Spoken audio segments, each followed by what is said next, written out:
Well, first, is there something interesting about you that not many people know, or something out of the ordinary that, you know, you do off the baseball field?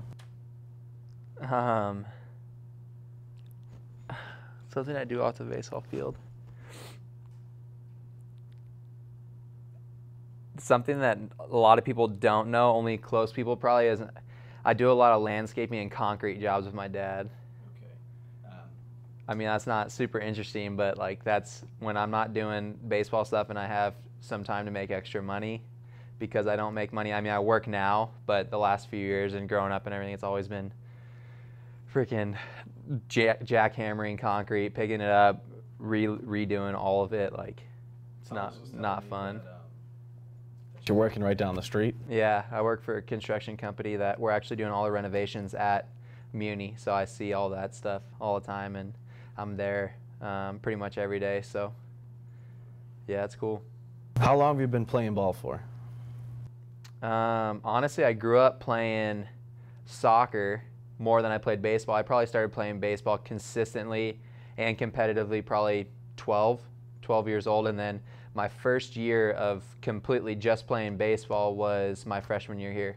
I'd always been more of a soccer guy, and then soccer kind of, I mean, especially in the U.S., you're not really going to make it too far, too much money in it, and have that much, I guess, popularity in it because of how small it is, and decided to come play baseball. So I'd probably say I started playing baseball and have been playing baseball for around, like, I'd say 10 years, close to it. So did you ever consider playing soccer at all at ASU or anywhere else? Was ASU the only school that you ever wanted to come to? Well, I would have loved to play soccer if ASU had a team. ASU only has a club soccer team. My junior and senior year, I played throughout high school. I played on one of the best club teams in the state and in the country. So I got some recognition from there. And then my high school team, my junior and senior year, we were really good. We're first in state. My junior year, I ended up losing first round of playoffs, which was kind of just crazy, some bad game. And then my senior year, we won state.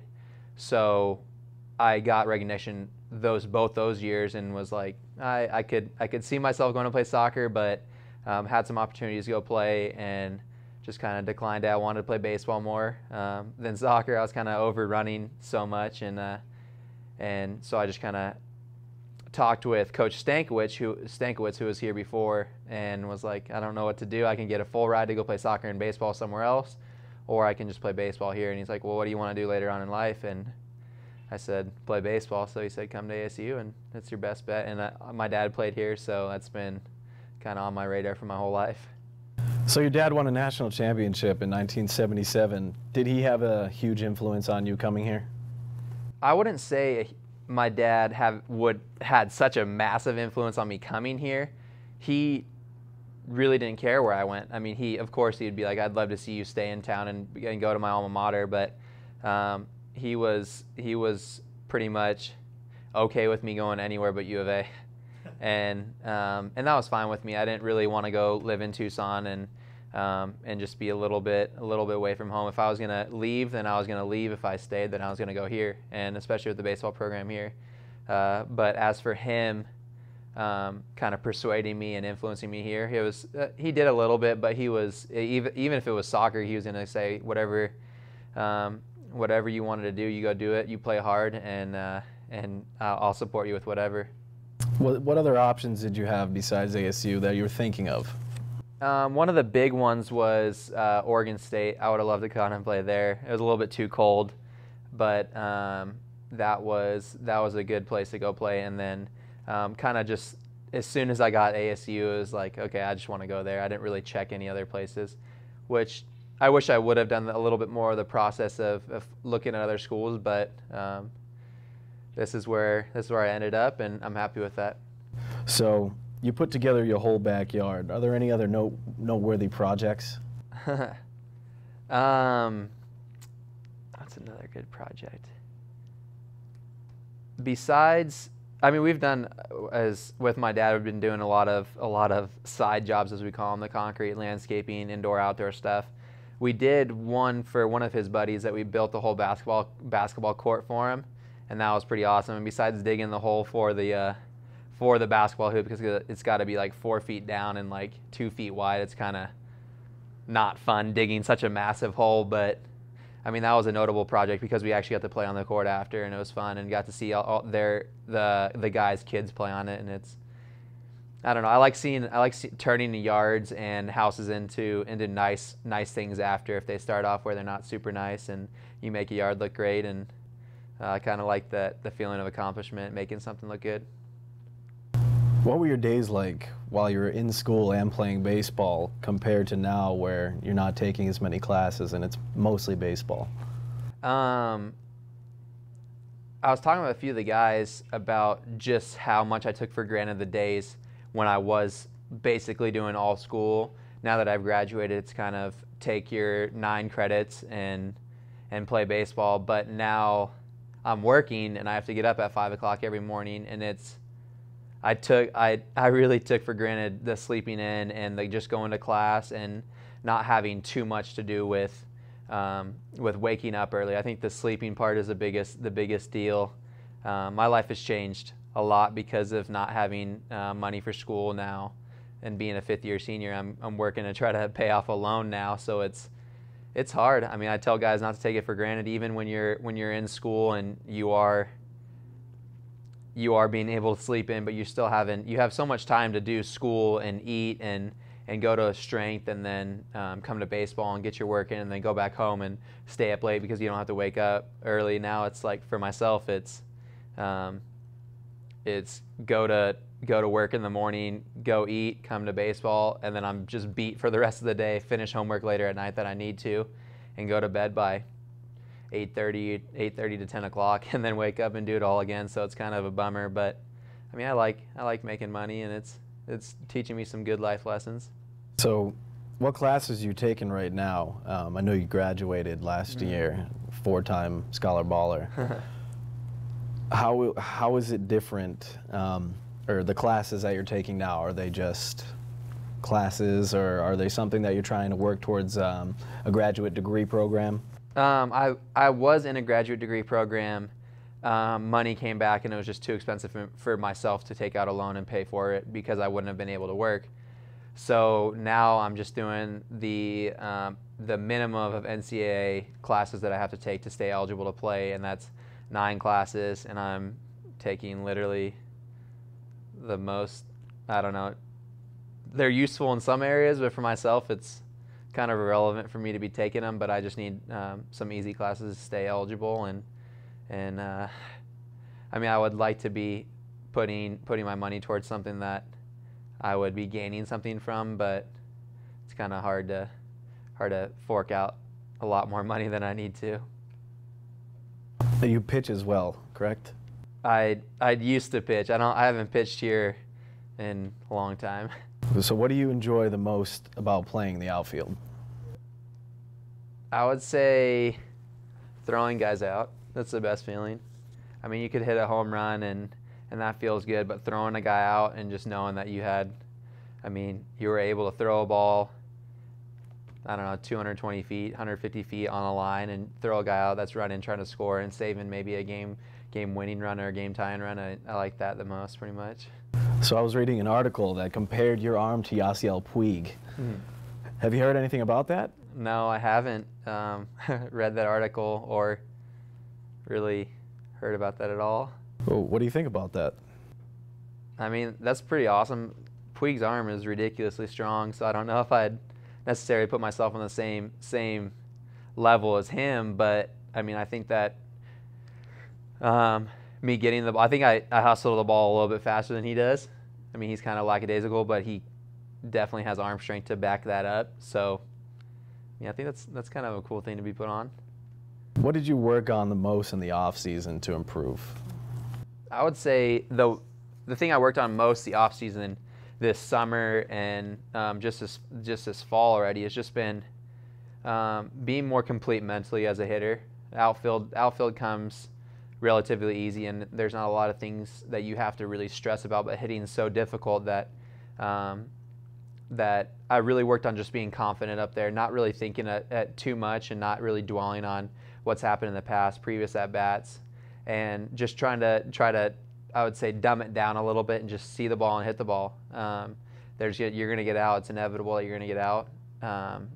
But just stay up there confident knowing that I'm a great hitter and I'm going to fail. But if I continue to stay positive and have fun and enjoy my time out there, then I'll be successful and it'll be a lot more fun than really dwelling on something that I can't control. How much did that last at-bat in the regionals last year attribute to what you just told me? Oh my gosh. Honestly, it still bugs me that happened because I played good in the regional. I was on a 15-game hit streak at the very end of the season, and I was feeling so good. And I'd battled the guy, and it was a 3-2 count, and he throws me a 3-2 curveball, and I just took it, and I don't know what I was thinking, honestly. I thought it was a ball. Looking back on it, it's too close to take. I understand that, but it's just something you learn from. I mean, you're going to make mistakes. You're going to take pitches. It's just unlucky that it happened to be that kind of position. And he struck me out, and I'll give it to him. But it's something you learn from, and you just kind of you replay that in your mind, and you say that's not going to happen again, and you go from there. What's your favorite part about being a Sun Devil? I would just say being able to put that uniform on. There's not a lot of guys that are able to do that, and I know that there is a lot of people out there that would absolutely die to put this uniform on. It's an honor to do that, showing up every single night and playing here in front of some of the best fans, if not the best fans in the whole country. It's definitely the best part about it. Along that same topic, how much emotion is there no longer being able to play your games at Packard, where so many legends like Dustin Pedroia, Barry Bonds, and Reggie Jackson stepped on the field? It's definitely a bummer not being able to play the rest of the games here. It's tough to see this place go when it does go, but in retrospect, it's also a good thing to see this place go because that means brand new beginnings for ASU baseball, especially with Muni. I mean, there's a new coach, there's a new field. It's just a new, fresh start for ASU baseball, which I think it was needed, and I'm happy to see it, or happy to be a part of both the end and the beginning, because that's kind of cool to be a part of that, and I think we're on the right track to being where we want to be and where we want to go, and I think those guys will see that. I mean, the legends that have played here, I don't think that it stops here. It's still Arizona State. I mean, we're going to carry that over there. There's no just leaving them behind. I think we're going to do as best as we can, especially with the stadium, and to remember those guys because they have done so much for the program. But it definitely, it's still hard to leave a place where so many guys played.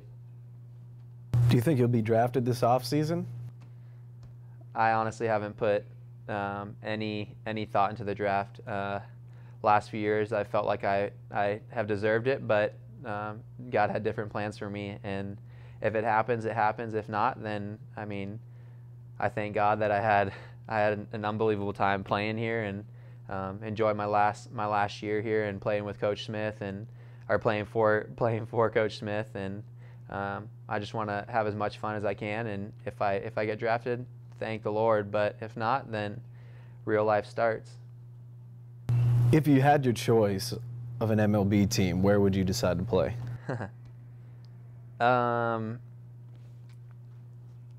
If I had the choice, I mean, I would love staying in Arizona and playing, but I would love to go to San Diego and play for the Padres. I mean, growing up in Arizona, all your vacation time is in San Diego, and there's as good as you think Arizona weather is, San Diego's just that much better. It's amazing with the beach, just the weather there. I love the city, and I love the beach, so I'd really like to play there. What are your plans after college baseball if that's not the direction that you end up going in? I would definitely like to pursue a career in athletic sales, maybe with Nike or Under Armour or something like that. Have a few contacts with Nike, so that'd be pretty awesome getting into that line, which I understand it's hard because they've said it's hard, especially both being athletes. But if that doesn't work out or something comes up, I would definitely enjoy working in construction management. What I'm doing right now, it's fun seeing new things being built and being and kind of managing the whole process of that. Can you walk me through what was going in through your head in the 7th inning of the last game at Packard Stadium when you came up and hit that triple and then scored the tying run? Honestly, I thought about it that night or the day before going into our last game about how, like, for sure win this game. Like, that's what we needed. That's what Packard needed. We needed to close this place off with a W. And I wanted to be that guy. Like, there was nothing more that I wanted to be that guy. Going up in the 7th inning, it was just, I don't know, I just had all the confidence in the world because I dreamed about it the night before and thought about it so much. Like, I was going to come up in that big position. I was going to get it done, and then ended up coming in the 8th inning, I think, which is ironic because I played with the pitcher that I hit the ball off in the 8th inning. I played with him this summer, and I just gave him crap about that too. But that was surreal. That's what it was. It was surreal hitting that triple in the 7th and then the single in the 8th. And I'm so blessed that it was me, and it was awesome to do that with all the people in the stands and the fans and my teammates. It's awesome to share that with them. Was there any doubt in your mind that you weren't going to get a base hit in that 8th inning? No, I wasn't. There was no shot that his name's Kevin Sheets, that he was going to get me out. What are the most important memories and lessons that you'll take with you from playing baseball here at ASU? That's a tough question. I would say the one thing that I'll most likely take with me into life after playing ASU baseball is just be hard-nosed, a hard worker, and doing it the right way. Esme taught us just to do things the right way, to never give up and to push forward even in situations where it gets tough and you're told no. Coach Smith has done the same thing, and I think that's one thing that you can take in any part of life is just never giving up and constantly working hard, but doing it in the right way. Don't cheat through things. You're gonna learn things through the down times, the good times, the bad times, but get after it and don't let anyone tell you that you can't do it. What do you think that your overall legacy will be here at ASU after you leave? I mean, I don't really know if I can say what my legacy will be. I think that's for other guys to kind of judge. I would like for those guys to say just likable guy that enjoyed being around the program and played hard and had fun, and he made other guys work harder. What kind of attitude is Coach Smith going to bring to the team this season? Coach Smith already brings a very, very enthusiastic attitude. He's a hard worker. He's extremely, I wouldn't say scary, but intimidating sometimes, because he wants everything done right, and he holds all of us to a higher standard. He emphasizes a lot of accountability through teammates. If we ever practice without any of our coaches here, it should be run completely the same as if our whole entire coaching staff is here. And I think that's what is already being instilled and believed by a lot of the guys on our team. And I think that's a great start to a new era in ASU baseball. Any predictions for this season? We're gonna be good. We'll see what happens. We're gonna be together as a team, believing, and there's going to be a bunch of hard workers out there going after one goal, and it'll be exciting.